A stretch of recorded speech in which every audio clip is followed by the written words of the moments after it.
बोलो भागवत भगवान की जय।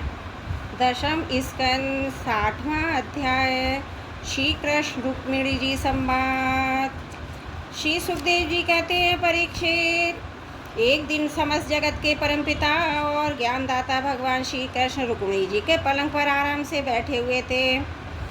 भीष्म नंदिनी श्री रुक्मिणी जी सखियों के साथ अपने पतिदेव की सेवा कर रही थी। उन्हें पंखा झल रही थी। परीक्षित, जो सर्वशक्तिमान भगवान खेल खेल में ही इस जगत की रचना, रक्षा और प्रलय करते हैं, वही अजन्मा प्रभु अपनी बनाई हुई धर्म मर्यादाओं की रक्षा करने के लिए यदुवंशियों में अवतीर्ण हुए हैं। रुक्मिणी जी का महल बड़ा ही सुंदर था। उसमें ऐसे ऐसे चंदोबे तने हुए थे जिनमें मोतियों की लड़ियों की झालरें लटक रही थीं। मड़ियों के दीपक जगमगा रहे थे। बेला चमेली के फूल और हार मुँह महक रहे थे। फूलों पर झुंड के झुंड और भौरे गुंजार कर रहे थे। सुंदर सुंदर झरोकों की जालियों में से चंद्रमा की शुभ्र किरणें महल तक भीतर झटक रही थीं। उद्यान में पारिजात के वन की सुगंध लेकर मंद मंद शीतल वायु चल रही थी। झरोकों की जालियों में से अगर का धूप का धुआं निकल रहा था। ऐसे महल के दूध के फन के समान कोई उज्जवल बिछौने से युक्त सुंदर पलंग पर भगवान श्री कृष्ण बड़े आनंद से विराजमान थे। रुक्मिणी जी त्रिलोकी की स्वामी के पति रूप प्राप्त करके उनकी सेवा कर रही थी। रुक्मिणी जी ने अपनी सखी के हाथ से चमर ले लिया जिसमें रत्नों की डांडी लगी थी और परम रूपवती लक्ष्मणी जी जैसी रुक्मिणी जी उसे डुला डुला कर भगवान की सेवा करने लगी। उनके कर कमलों में जड़ा हुआ अंगूठियाँ कंगन चबर शोभा पा रहे थे। चरणों में मणि जनित पायजे रुंझुन कर रहे थे। अंचल के नीचे छिपे हुए स्नौ की केसर की लालमा से हार लाल लाल जान पड़ता था, चमक रहा था। दमभाग से बहुमूल करदनी की लड़ियाँ लटक रही थीं। इस प्रकार वे भगवान के पास ही उनकी सेवा से लग रही थी। रुक्मिणी जी की घुंघराली के कानों के कुंडल और गले के स्वर्णहार अत्यंत विलक्षण थे। उनके मुखचन से मुस्कुराहट की अमृत वर्षा हो रही थी। ये रुक्मिणी जी अलौकिक के रूप वर्णमती लक्ष्मी जी तो हैं। यही कारण है कि जब उन्होंने देखा कि भगवान लीला के लिए मनुष्य का शरीर ग्रहण किए हैं, तब उन्होंने अभी अनेक रूप से प्रकट किया था। भगवान श्री कृष्ण देखकर बहुत प्रसन्न हुए। रुक्मिणी जी मेरे परायण है, मेरी अनंत प्रेयसी हैं। तब उन्होंने बड़े प्रेम से मुस्कुराते हुए उनसे कहा। भगवान श्री कृष्ण ने कहा, राजकुमारी, बड़े बड़े नरपति जिनके पास लोकपालों के समान ऐश्वर्य संपत्ति, जो बड़े महानुभाव और श्रीमान हैं, सुंदरता उदारता बल में भी बहुत आगे बढ़े हुए हैं, तुमसे विवाह करना चाहते थे। तुम्हारे पिता और भाई भी उन्हीं के साथ तुम्हारा विवाह करना चाहते थे। यहाँ तक कि उन्होंने वाग्दान भी कर दिया था शिशुपाल और बड़े बड़े वीरों को, जो काम उन्मत्त होकर तुम्हारी याचक बन रहे थे, तुमने छोड़ दिया है और मेरे जैसे व्यक्ति को किसी प्रकार का तुम्हें समान नहीं है अपना पति स्वीकार किया। ऐसा तुमने क्यों किया? सुंदरी, देखो, हम जरासंध आदि राजाओं से डरकर समुद्र की शरण में आ पहुँचे हैं। बड़े बड़े बलवानों से हमने बैर बांध रखा है। प्राय राग सिंह के अधिकार भी हम वंचित ही हैं। सुंदरी, हम किस मार्ग के अनुयायी हैं? हमारा कौन सा मार्ग है, यह भी लोगों को अच्छी तरह मालूम नहीं है। हम लोग लौकिक व्यवहार का भी ठीक ठाक पालन नहीं करते। अनुनय विनय के द्वारा स्त्रियों को रिझाते भी नहीं है। जो स्त्रियाँ हमारे ऐसे पुरुषों का अनुसरण करती हैं, उन्हें क्या कलेश ही कलेश भोगना पड़ता है। सुंदरी, हम तो सदा अकिंचन है, ना हमारे पास कभी कुछ था न रहेगा। ऐसे ही अकिंचन लोगों से हम प्रेम करते हैं और वे लोग भी हमसे प्रेम करते हैं। यही कारण है कि अपने को धनी समझने वाले लोग प्राय हमसे प्रेम नहीं करते, हमारी सेवा नहीं करते। जिनका धन कुल शरद सौंदर्य आयु और समान होती, उन्हीं से विवाह मित्रता का संबंध करना चाहिए। जो अपने से श्रेष्ठ अदम हो, उनसे नहीं करना चाहिए। विदर्भ राजकुमारी, तुमने अपने अदूरदर्शिता के कारण इन विचारों का बातों का ध्यान नहीं दिया। बिना जाने पूछे भिक्षकों से मेरी झूठी प्रशंसा सुनकर गुणहीन को वरण कर लिया। अब भी कुछ बिगड़ा नहीं है। तुम अपने अनुरूप किसी श्रेष्ठ क्षत्रिय को वरण कर लो, जिसके द्वारा तुम्हारी ये लोक और परलोक की सारी आशा अभिलाषाएं पूरी हो सकें।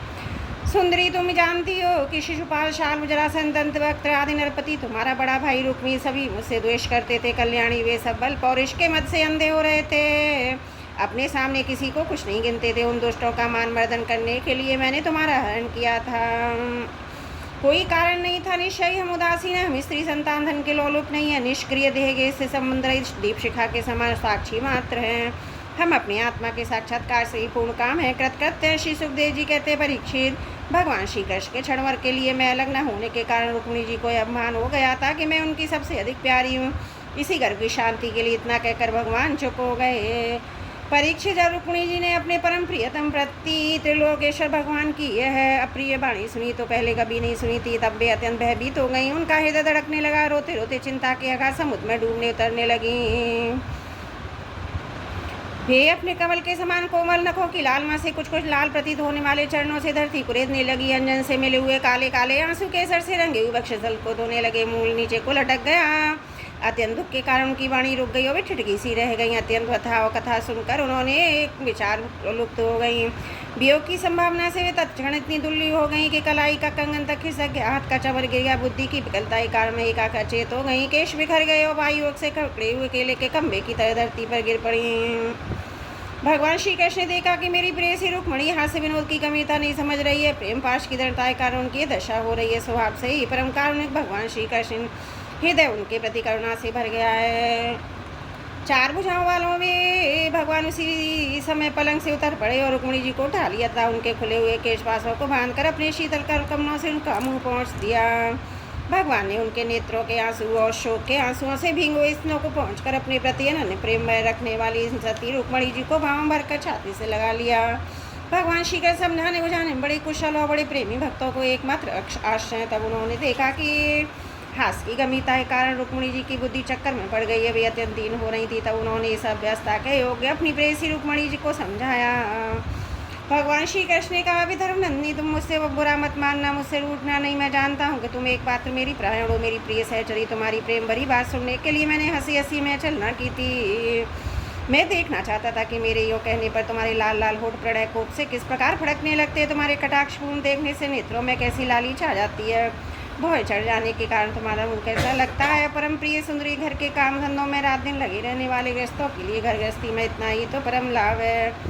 अपनी प्रिय अर्धांगिनी के साथ हास प्रयास करती हुई कुछ घड़ियाँ सुख से बिता ली जाती हैं। श्री सुखदेव जी कहते हैं, राजन, जब भगवान श्री कृष्ण ने अपनी प्राण प्रिया को इस प्रकार समझाया बुझाया तब उन्हें इस बात का विश्वास हो गया कि मेरे प्रियतम ने केवल परिहास में ही ऐसा कहा है। उनके हृदय में भय रहता जब हमें प्यार हमें छोड़ देंगे। परीक्षित अब बेसलज हास और प्रेम पूर्ण मधुर चितवन से परम भूषण भगवान श्री कृष्ण का मुखारबिंद निखारती हुई उनसे कहने लगी। रुक्मिणी जी ने कहा, कमल नयन, आपका यह कहना ठीक है। ऐश्वर्य आदि समस्त गुणों से युक्त अनंत भगवान के अनुरूप मैं नहीं हूँ। आपकी समानता मैं किसी प्रकार नहीं कर सकती। यहाँ तो अपनी अखंड महिमा में स्थित तीनों लोकों के स्वामी ब्रह्मा आदि देवताओं से भी आप भगवान, और कहाँ तीनों गुणों के अनुसार स्वार रखने वाली गुणमयी प्रकृति में जिसकी सेवा कामनाओं के पीछे भटकने वाले अज्ञानी लोग ही करते हैं। भला मैं आपके समान कब हो सकती हूँ। स्वामी ने आपका यह कहना भी ठीक है कि आप राजाओं के भय से समुद्र में आ छुपे हैं, परंतु राजा शब्द का पृथ्वी के राजा नहीं, तीनों गुणों रूप राजा हैं। मानो आप उन्हीं के भय से अंतकरण रूप समुद्र में चैतन्य गण अनुभूति स्वरूप आत्मा के रूप में विराजमान रहते हैं। इसमें संदेह नहीं कि आप राजाओं से बैर रखते हैं, परंतु वे राजा कौन है यही अपनी दुष्ट इंद्रियां, इनसे तो पता आपका वैरी है। प्रभु, आप साक्षी से रहते हैं, यह भी ठीक है, क्योंकि आपके चरणों की सेवा करने वालों ने भी राजा के पद को घोर अंधकार में समझकर दूसरे से दुत्कार रखा है। फिर आपके लिए तो कहना ही क्या है। आप कहते हैं कि हमारा मार्ग स्पष्ट नहीं है, हम लोग एक्सप्रोसों जैसा आश्रम भी नहीं करते। यह बात भी निसंदेह सत्य है, क्योंकि जो ऋषि मुनि आपके पादबद्धों का मकरंद रस बंद करते उनका मार्ग भी स्पष्ट रहता है। विषयों में उलझे हुए नर पशु उनका अनुमान भी नहीं लगा सकते। हे अनंत, आपके मार्ग पर चलने वाले आपके भक्तों की भी चेष्टाएँ प्राय अलौकिक ही होती हैं। तब समस्त शक्तियाँ ऐश्वर्य के आश्रय आपकी चेष्टाएँ अलौकिक ही, इसमें कहना ही क्या है।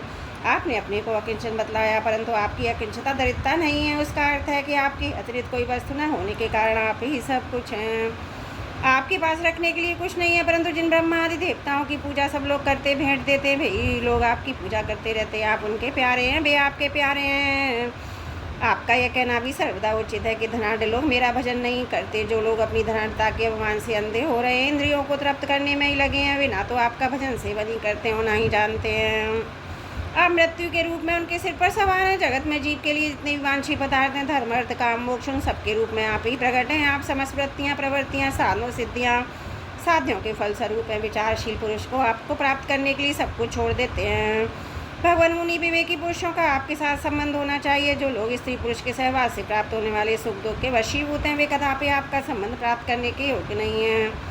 यह ठीक है कि भिक्षुकों ने आपकी प्रशंसा की है, परंतु किन भिक्षुकों ने उन प्रभु शांत सन्यासी महात्माओं ने आपकी महिमा और प्रभाव का वर्णन किया है, जिन्होंने अपराधी से अपराधी व्यक्तियों को भी दंड न देने का निश्चय कर लिया है। मैंने अधूषितदार से ही नहीं इस बात को समझाते हुए आपको वर्णन किया। आप सारी जगत के आत्मा हैं, अपने प्रेमियों को आत्मदान करते हैं। मैंने जानबूझकर उन ब्रह्मा और देव राजेंद्र का आदि का भी इसलिए परित्याग कर दिया कि आपकी भौं के इशारे से पैदा होने वाले काल अपने बैग से उनकी आशा अभिलाषाओं पर पानी फेर देते हैं। फिर दूसरों की शिशुपाल, दंत वक्त और जरासंध की तो बात ही क्या है। सर्वेश्वर आर्य पुत्र, आपकी यह बात किसी प्रकार युक्ति संकट नहीं मालूम होती। आप राजाओं से भयभीत होकर समुद्र में आ बसे हैं, क्योंकि आपने केवल अपने शांग धनुष के टंकार से मेरे विवाह के समय आए हुए समस्त राजाओं को भगाकर अपने चरणों में समर्पित ब्रजदासी को उसी प्रकार हरण किया जैसे सिंह अपनी कर्कश ध्वनि से वन पशुओं को भगाकर अपना भगा ले जावे।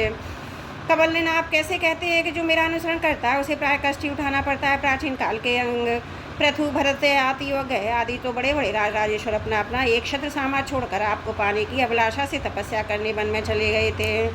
वे आपके मार्ग का अनुसरण करने के कारण क्या किसी प्रकार कष्ट उठा रहे हैं? आप कहते हैं कि तुम और किसी राजकुमार का वर्णन कर लो। भगवान, आप समस्त गुणों के एकमात्र आश्रय हैं।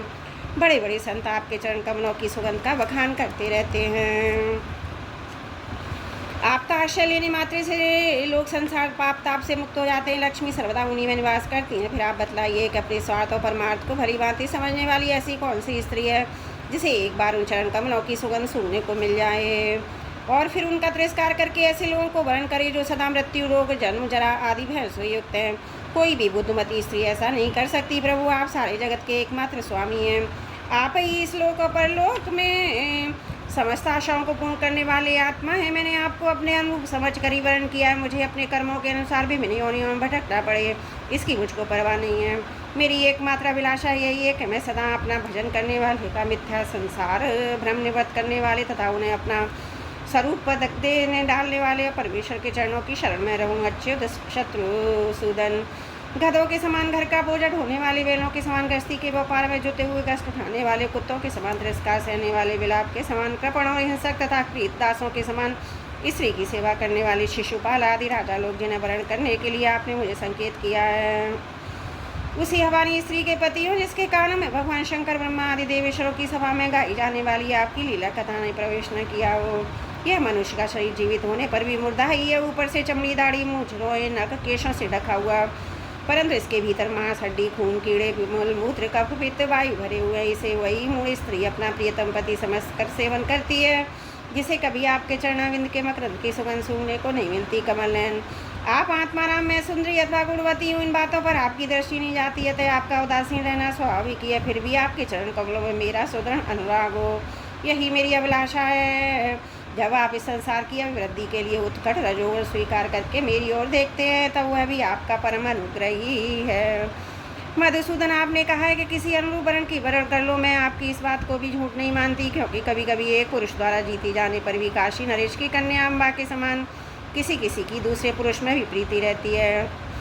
उल्टा स्त्री का मन तो विवाह हो जाने पर भी नए नए पुरुषों की ओर खिंचता जाता है। बुद्धिमान पुरुष को चाहिए वह ऐसी उल्टा स्त्री को अपने पास न रखे, उसे अपना होने वाला पुरुष लोक और परलोक दोनों को बैठता है, अभयभ्रष्ट हो जाता है।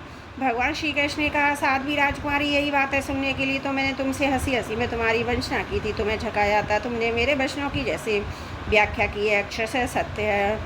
सुंदरी, तुम मेरी अनंत प्रेयसी हो, मेरे प्रति तुम्हारा अनंत प्रेम है। तुम मुझसे जो जो अभिलाषाएँ करती हो वो तुम्हें सदा सर्वदा प्राप्त ही हैं। यह बात भी है, मुझसे की हुई अभिलाषाएँ सांसारिक कामनाओं के समान बंधन में डालने वाली नहीं होती, बल्कि वे समस्त कामनाओं से मुक्त होती हैं। पुण्यमयी प्रिय, मैंने तुम्हारा प्रति प्रेम और पातिव्रत भी भली माति देख लिया। मैंने उल्टी सीधी बात कहकर अगर तुम्हें विचलित करना चाहता, परंतु तुम्हारी बुद्धि मुझसे तनिक भी दूर नहीं हुई। प्रिय, मैं मोक्ष का स्वामी हूँ, लोगों का संसार सागर से पार करता हूँ। जो सकाम पुरुष अनेक प्रकार के व्रत और तपस्या करके दाम्पत्य जीवन के विषय भोग की अभिलाषा से मेरा भजन करते, वे मेरी माया से मोहित। माननीय प्रिय, मोक्ष तथा संपूर्ण समुदाय का आश्रय हूँ, अधीश्वर हूँ। मुझ परमात्मा को प्राप्त करने के लिए जो लोग केवल विषय सुख के साधन सम्पत्ति का यह अभिलाषा करते हैं, मेरी पराभक्ति नहीं चाहते, वे मंदभागी हैं, क्योंकि विषय सुख तो नरक में और नरक के ही समान सूकर कुकर आदि योनियों में भी प्राप्त हो सकते हैं, परंतु उन लोगों का तो विषयों में ही लगा रहता है, इसलिए उन्हें नरक में जाना भी अच्छा जान पड़ता है। ग्रह श्री प्राण प्रिय, यह बड़े आनंद की बात है कि तुमने अब तक निरंतर संसार बंध से मुक्त करने वाली मेरी सेवा की है। दुष्ट पुरुष ऐसा कभी नहीं करते, जिन्हें स्त्रियों का चित्त दूषित कामनाओं से भरा हुआ है, जो अपनी इंद्रियों की तृप्ति में लगी रहने के कारण अनेकों प्रकार के छल तल में ग्रस्ती रहती हैं। उनके लिए तो ऐसा करना भी कठिन है माननी मुझे। अपने घर घर में अपने समान प्रेम करने वाली भार्या कोई दिखाई नहीं देती, क्योंकि जिस समय तुमने मुझे देखा ना था, केवल मेरी प्रशंसा सुनी थी। उस समय भी अपने विवाह में आए हुए राजाओं की उपेक्षा करके ब्राह्मणों के द्वारा मेरे पास गुप्त संदेश भेजा था। तुम्हारा हरण करते समय मैंने तुम्हारे भाई को युद्ध में जीत कर उसे विरूप कर दिया था। अनिरुद्ध के विवाह उस समय चौसर खेलते समय बलराम जी ने तो उसे मार ही डाला, किंतु हमसे वियोग हो जाने की आशंका से तुमने चुपचाप हुआ सारा दुख सह लिया। हमसे एक बात भी नहीं कही। तुम्हारे इस गुण से मैं तुम्हारे वश में हो गया हूँ। तुमने मेरी प्राप्ति के लिए दूत के द्वारा अपना गुप्त संदेश भेजा था, परंतु जब तुमने मेरे पहुँचने पर कुछ विलम्ब होता देखा, तब तुम्हें सारा संसार सुना दिखने लगा। उस समय तुमने अपना सर्व सुंदर शरीर किसी दूसरे के योग न समझकर उसे छोड़ने का संकल्प कर लिया था। तुम्हारा ये प्रेम भाव तुम्हारे ही अंदर रहे, हम इसका बदला नहीं चुका सकते। तुम्हारे इस सर्वोच्च प्रेम भाव का केवल अभिनंदन करते हैं। श्री सुखदेव जी कहते हैं, परीक्षित, जगदीश्वर भगवान श्री कृष्ण आत्माराम हैं। वे जब मनुष्यों की सी लीला करते हैं तब उनमें दाम्पत्य प्रेम को बढ़ाने वाले विनोद भरे बर्ताव भी करते हैं। इस प्रकार लक्ष्मी स्वरूपिणी रुक्मिणी जी के साथ विहार करते हैं। भगवान श्री कृष्ण समस्त जगत को शिक्षा देने वाले और सर्वव्यापक हैं। वे इसी प्रकार दूसरी पत्नियों के महलों में भी गृहस्थों के समान रहते और गृहस्थोचित धर्म का पालन करते। बोलो भागवत भगवान की जय। 10वें स्कंद 60वां अध्याय समाप्त। त्रुटियों के लिए क्षमा प्रार्थी हूँ।